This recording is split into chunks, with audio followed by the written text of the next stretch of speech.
Assalamualaikum warahmatullahi ta'ala wabarakatuh. Alhamdulillah wassalatu wassalamu ala rasulillah Sayyidina Muhammad ibni Abdillah wa ala alihi washabihi wa mawalah. Ini adalah part yang kedua dari pembahasan Al-Quran di dalam perintah sholat itu menggunakan kalimat mendirikan. Dalam perintah sholat itu menggunakan kalimat mendirikan, bukan mengerjakan atau melaksanakan atau mengamalkan, tapi menggunakan kalimat mendirikan sholat. Ya, tadi sebutkan waktu yang bab pertama itu dalam Quran surat Al-Isra ayat 70, aqimis sholah, dirikanlah sholat. Dalam surat Al-Baqarah ayat 110, waqimus sholata wa atuz zakah.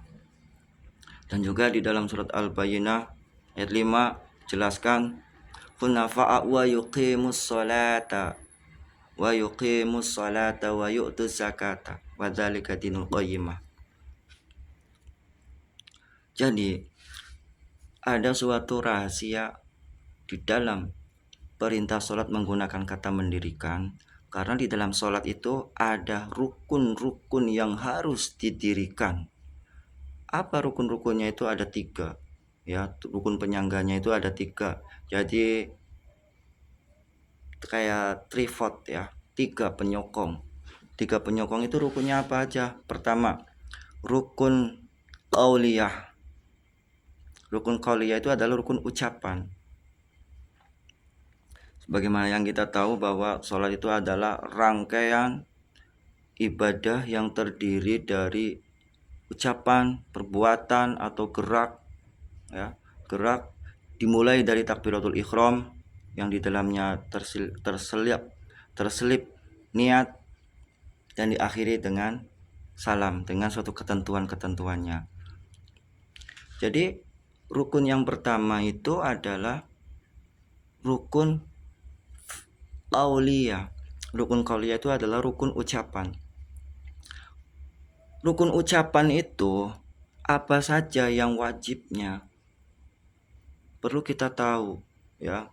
Perlu kita tahu, tapi ini bukan mengguru, ya, ini hanya sebatas saling mengingatkan saja.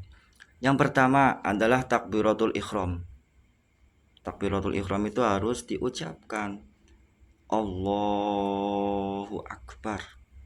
Itu harus diucapkan takbiratul ihram. Karena rukun qauliyah, rukun mengucapkan. Yang kedua adalah membaca surat Al-Fatihah. Membaca surat Al-Fatihah, ya, dimulai dari membaca basmalahnya, karena basmalah itu adalah ayat yang ke-1, ya, 7 ayat. Ayat yang ke-1-nya adalah membaca basmalah atau bismillahirrahmanirrahim. Selanjutnya rukun qauliyah yaitu membaca tahiyat akhir. Dan selanjutnya membaca sholawat atas Nabi Muhammad SAW di dalam tahiyat akhir. Terus selanjutnya membaca salam yang pertama, salam penutup, salam yang pertama, tapi ini, ya, salam yang pertama. Jadi kami ulangi lagi, rukun qauliyah ada takbiratul ihram, ada membaca surat Al-Fatihah, ada membaca tahiyat akhir, mengucapkan sholawat ke atas Nabi Muhammad SAW, dan membaca salam yang pertama. Itu adalah rukun qauliyah. Rukun qauliyah. Yang kedua itu adalah rukun fi'liyah. Rukun fi'liyah itu adalah rukun di dalam gerakan-gerakan dalam sholat yang menggunakan gerakan atau perbuatan. Apa saja rukun fi'liyah itu? Yang pertama adalah berdiri, ya. Yang pertama itu adalah berdiri. Yang kedua itu adalah ruku dengan tumaninahnya. Yang ketiga adalah itidal dengan tumahninahnya. Yang keempat adalah sujud dengan tumahninahnya. Yang kelima adalah duduk di antara 2 sujud dengan tumahninahnya. Yang keenam adalah duduk tahiyat akhir. Maksud dalam di sini itu tumanina itu adalah suatu keadaan tenang. Kita sedang melakukan rukun itu, contoh kita sedang ruku, ya tenang kita sedang ruku, adapun itu bacaannya itu masih dalam sunnah hayat, subhana rabbiyal azimi wa bihamdi, yang 3 kali itu sunnah hayat, bacaannya juga sunnah hayat ya. Jadi ketenangannya itulah, kesadaran kita itu sedang rukunnya itu yang perlu diperhatikan di dalam rukun fi'liyah. Yang terakhir itu adalah rukun qalbiyah.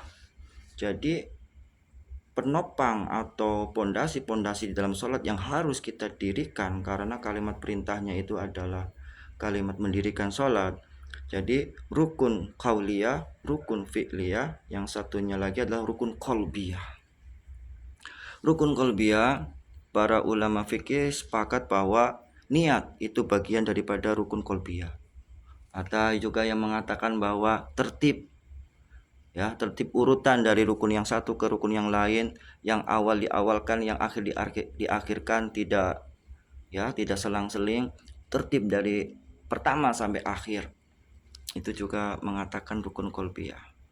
Tapi esensi daripada rukun qalbiyah, di samping daripada niat saat takbiratul ihram, niat saat kita membaca takbiratul ihram Allahu Akbar, kita dalam hati kita itu harus ada niat sholat. Sholat apa? Munfarid kah? Jamaah kah? Menjadi imam kah? Kita yakin yang di depan itu adalah jihad. Jihad itu adalah petunjuk arah Ka'bah, ya. Jadi rukun qalbiyah yang dimaksud di sini itu harus dalam hati kita itu selalu ingat kepada Allah, selalu berzikir kepada Allah. Makanya di dalam sebagian ulama tasawuf, rukun qalbiyah di sini itu adalah sholatul wusta, ya, sholatul wusta. Dalam ayat Al-Qur'an, Bismillahirrahmanirrahim, hafidhu alaikumus sholawatu was sholatul wusta. Ya, jagalah kamu beberapa sholat, yaitu sholat fardun, sholat sunnah, dan sholatul wusta, sholat yang di tengah-tengah. Sholat yang di tengah-tengah itu adalah sholatul wusta, dengan cara berzikir kepada Allah, selalu ingat kepada Allah, ya, selalu ingat kepada Allah dengan limpahan rahmatnya dari Allah, sehingga dengan sholatul wusta ini gabungan antara rukun qauliyah, rukun fi'liyah, dan rukun qalbiyah, yang hatinya selalu ingat kepada Allah, berhadapan kepada Allah, memandang Allah, sehingga Allah melimpahkan rahmat cahaya ilahiyahnya dengan penuh rahmatnya, memperkenalkan atau memberikan suatu karunia atau istilah makom kekhusyuan. Makom kekhusyuan itu pastinya akan berdampak, akan membuahkan asar, buah suatu kebaikan dalam diri kita, yaitu sholatul daim. Sholatul daiman itu adalah sholat yang dimana sebelum sholat kita sudah sholat. Sholat daim itu adalah sholat dimana di dalam sholat kita juga sholat. Sholat daim itu dimana sholat setelah kita sholat juga kita harus sholat. Sholat memberikan suatu keselamatan, kebaikan, dan suatu pencegahan perbuatan dari kemurkaan Allah atau kenodaan dalam hati kita, yang membuat nodanya hati kita. Itu adalah sholatul daim, sholat yang selalu mewudawama di dalam kehidupan kita. Mungkin itu ya penjelasan dari sholat, sehingga dengan sholat itu akan membuahkan inna sholata tanha anil faksya'i wal munkar. Sesungguhnya sholat itu bisa mencegah dari perbuatan keji dan mungkar. Itulah rahasia daripada perintah sholat di dalam Al-Quran menggunakan kalimat mendirikan, bukan mengerjakan. Kalau mengerjakan, hanya mengerjakan, tidak berefek, tidak membuahkan hasil daripada sholat itu. Kurang lebihnya mohon maaf, mudah-mudahan ada manfaatnya. Wassalamualaikum warahmatullahi wabarakatuh.